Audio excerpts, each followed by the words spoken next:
Welcome to fair media. आज हम बात करेंगे छत्तीसगढ़ में बीजापुर डिस्ट्रिक्ट लेंडा गांव में जो हुआ है एनकाउंटर, उस एनकाउंटर में जो मारे गए सीपीआई माओइस्ट पार्टी के 13 लोग के बारे में और उनकी पार्टी के बारे में। ये छत्तीसगढ़ में जो एनकाउंटर हुआ है 2 दिन पहले, यानी ऑन 3 अप्रैल, उस सिलसिले में सीपीआई माओइस्ट पार्टी तो जंगल में रहती है और उसका होम मिनिस्ट्री का डेटा के हिसाब से तेलंगाना में 1 डिस्ट्रिक्ट, आंध्रा में 1 डिस्ट्रिक्ट, बाकी के छत्तीसगढ़, झारखंड थोड़ा 5 या 7 डिस्ट्रिक्ट, उड़ीसा और वेस्ट बंगाल के 5-7 डिस्ट्रिक्ट्स, मध्य प्रदेश में 1 या 2, महाराष्ट्र में 4 या 5। ये इसका intensified active and operational areas जो डिस्ट्रिक्ट में थे पहले 500 प्लस थे, आज वो पूरे कम हो गए 300 या 320 के आसपास है। ये तो होम मिनिस्ट्री का डेटा का है मामला। लेकिन हम बात कर रहे हैं ये वेपन्स लेके जो घूमते हैं जंगलों में, उन लोगों के से हटकर, वो तो एक बैंड ऑर्गेनाइजेशन है जिसके बारे में हम तो बात नहीं करते, हम नहीं भी करना चाहिए, क्योंकि डेमोक्रेटिक वे में वो लोग आते नहीं है, वो आए भी नहीं है, इसीलिए वो लोग को टेररिस्ट ऑर्गेनाइजेशन बताया गया और टेररिस्ट ऑर्गेनाइजेशन के नाम पर उस ऑर्गेनाइजेशन को उपा के तहत बैन कर दिया गया। It means it has been banned by the government of India.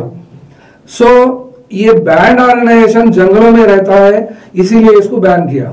लेकिन वही हथियार लेके वही तरीके से लोगों को खत्म करने का, कम्युनल राइट्स को पैदा करने का, हिंदुस्तान में एक वायरस बन के सोसाइटी में हमारे आसपास जीने का आरएसएस को क्यों बैन नहीं किया जाता?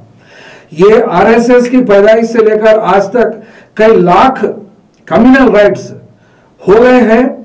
कम्युनल राइट्स में ज्यादा एक्टिव रोल आरएसएस का रहता है, तो कभी छोटे एंग 2-4 मुसलमानों का भी रहता है, लेकिन ज्यादातर अंदर जाने वाले भी लोग मुसलमान ही होते हैं और कम्युनल राइट्स को पैदा करके भाग जाके पुलिस के समय बुक करने वाले आरएसएस का क्या डर होता है। ये लोग का जो कम्युनल राइट्स के केसेस जो बुक हुए हैं अभी तक गुज़िश्ता 5 साल के दौरान, वो तो 2,13,000 या 14,000 के आसपास है। वो सिर्फ 5 साल का पीरियड है ये। अगर ये ऐसा केसेस जिसका हिसाब किताब अगर हम सही ढंग से लेके बैठे, तो इन लोगों की वजह से हिंदुस्तान में मौत लाखों लोगों की हो गई है। लेकिन ये लोग का नाम और निशान नहीं है। ये लोग भी सरकार को चलाते हैं और प्राइम मिनिस्टर के बाजू बैठकर चीफ मिनिस्टरों को बुलाकर वो लोग अपना बड़ापन जताते हैं और हिंदुस्तान पर ये लोग अधिकार चलाते हैं। तो फिर क्या ये लोग का ऑर्गेनाइजेशन बैन नहीं हो सकता?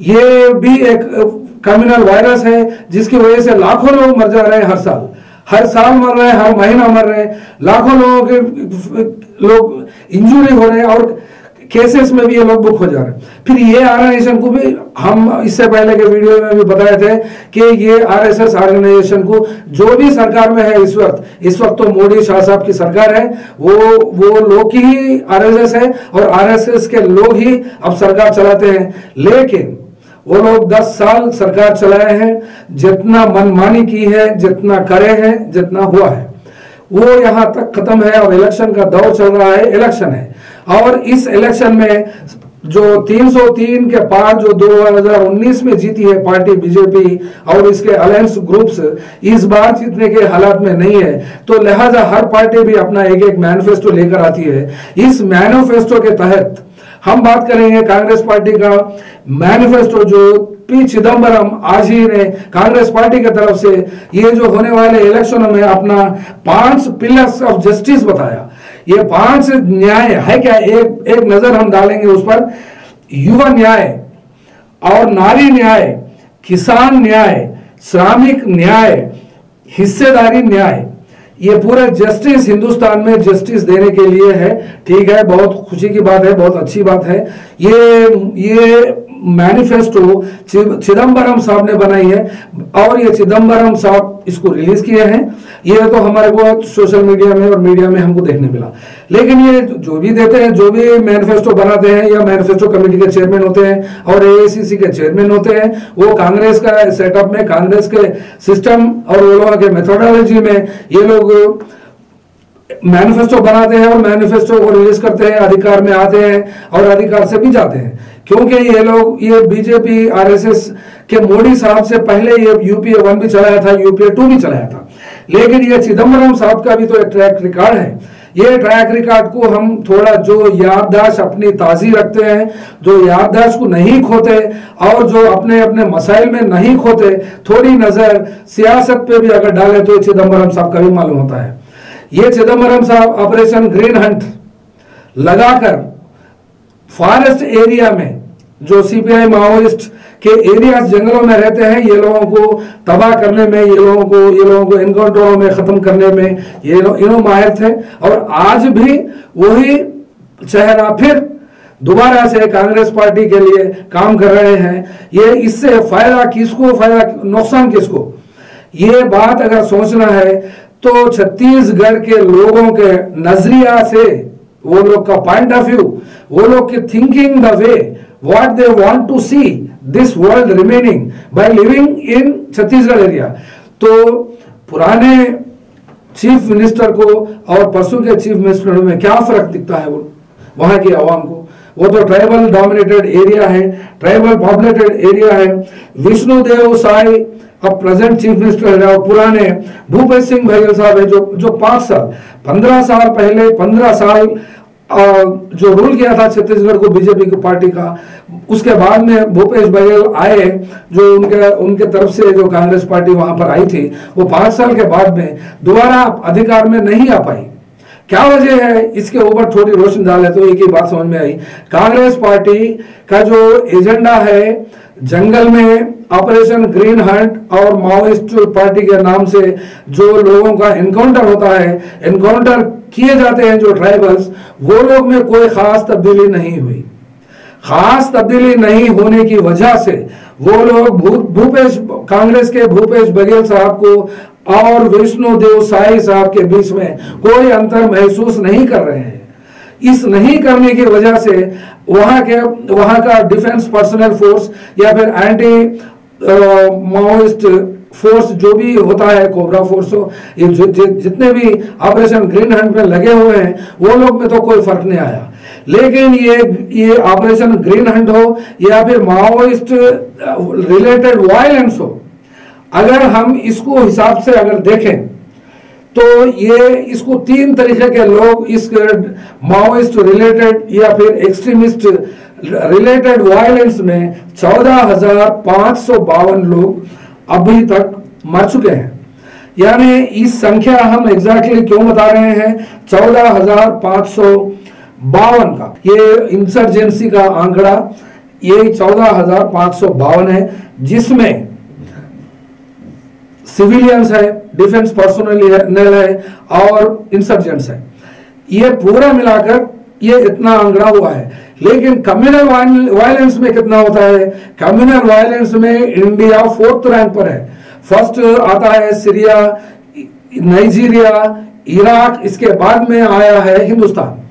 या India has occupied 4th worst place in the history of and in the list of worst hit places of the communal riots across the world। तो ये हिसाब से हम आपके जरिए और हमारा मीडिया के जरिए और आप लोग सबके जरिए ये बात हम बताना चाह रहे हैं, जो इस पे फोकस होता है, जो फ्लैगशिप प्रोग्राम होते हैं, वो फ्लैगशिप प्रोग्राम्स 100 पेंडिंग केसों में से 5 या 6 या 8 या 10 ही लेते हैं। बाकी के केसेस कोई ऊपर ज्यादा रोशनी नहीं डालते और उसके ऊपर ज्यादा फोकस नहीं करने से वो ऐसा ही पेंडिंग में पड़ते हैं। लेकिन ये जो ऑपरेशन जो चल रहा है, एंटी इंसर्जेंसी के जो ऑपरेशंस चलते हैं, ये ऑपरेशंस की वजह से ट्राइबल एरियाज, ट्राइबल स्टेट्स ही हिट है। वो लोग उसमें ट्राइबल के लोग ही मारे जाते हैं। लिहाजा हम ये रिक्वेस्ट करते हैं या फिर ये डिमांड करते हैं जो गवर्नमेंट ऑफ इंडिया से और हमारे स्टेट गवर्नमेंट से, ये ऑर्गेनाइजेशंस जितने भी उपा के केस के नीचे है, उपा unlawful prevention act, disruptive act है ये, वो उपा का होता है ये, इसके नीचे 40 या 45 ऑर्गेनाइजेशंस को गवर्नमेंट ऑफ इंडिया ने बैन किया है, जिसमें कांग्रेस गवर्नमेंट की सरकार में भी बैन हुए ऑर्गेनाइजेशंस है और बीजेपी सरकार के पीरियड में भी बैन हुए ऑर्गेनाइजेशंस है। इसलिए फिर एक बार होम मिनिस्ट्री से और गवर्नमेंट ऑफ इंडिया से हम ये रिक्वेस्ट करते हैं और आपके जरिए भी हम ये रिक्वेस्ट करते हैं, ये हमारी आवाज और ये हमारे डिमांड को ज्यादा से ज्यादा लोगों तक पहुंचाने में हमारी मदद कीजिए और हमारा वॉइस ये गवर्नमेंट तक पहुंचने में। और ये चिदम्बरम साहब जो कांग्रेस पार्टी के मैनिफेस्टो कमेटी के जो चेयरमैन है, इन्होंने जो ये युवा न्याय, न्यारी न्याय, किसान न्याय, श्रमिक न्याय, हिस्सेदारी न्याय के साथ में उपा के केस को भी हटाने के लिए, इसको रद्द करने के लिए भी ये इनके मैनिफेस्टो में ये हमारा रिक्वेस्ट, ये हमारा डिमांड भी अगर मिला देते हैं तो ट्राइबल स्टेट्स के लोगों को बहुत सारा फायदा होगा और वो लोग पुलिस ऑपरेशन से, पुलिस हरासमेंट से, पुलिस केसों से और अट्रॉसिटी से वो लोग मुक्त होंगे और इससे फायदा कांग्रेस पार्टी को ही होगा। और ये लोग भी विक्टिम्स है, ये लोग कई सालों से बहुत तकलीफ झेल रहे हैं। इस तकलीफ को दूर करने में कांग्रेस पार्टी थोड़ा आगे बढ़े और गुज़िश्ता सरकार में जो कांग्रेस पार्टी में ही थे वो लोग की वजह से ये उपा केस को ऑपरेशनल बनाया और जिसके तहत जितने भी ऑर्गेनाइजेशंस को बैन किया है वो बैंड ऑर्गेनाइजेशन को उसको लिफ्ट करने से सोशल बैलेंस आता है सोसाइटी में सोशल बैलेंस आने से ये कम्युनल फोर्सेस का रेज होना कम हो जाता है। ये हमारे अतराफ, हमारे बीच इंडिया की सोशल फैब्रिक में ये बहुत बड़ी तब्दीली आ सकती है, बहुत बड़ा चेंज आ सकता है।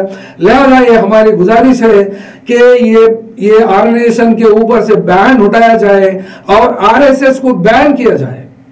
बस, थैंक यू वेरी मच।